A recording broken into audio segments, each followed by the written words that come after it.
Hello children, how are you? Look at page 29 from your booklets. Here you can see activity number 1 and activity number 2. Let's start with activity number 1. Listen and color. 1. My friend has got long hair.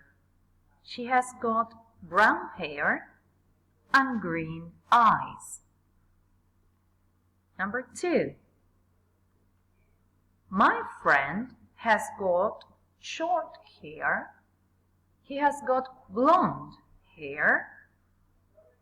And he has got blue eyes.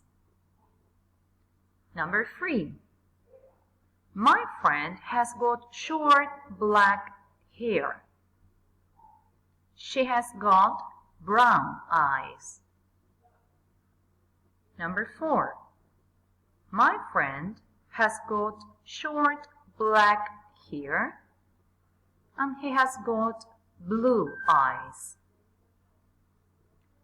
Now, let's see activity number 2. Draw and color a friend. Right.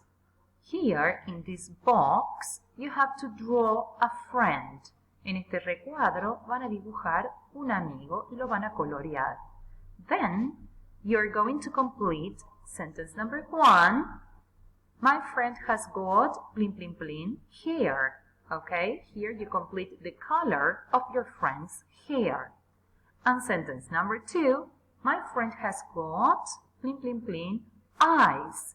Here you're going to complete your friend's eyes, the color of his eyes.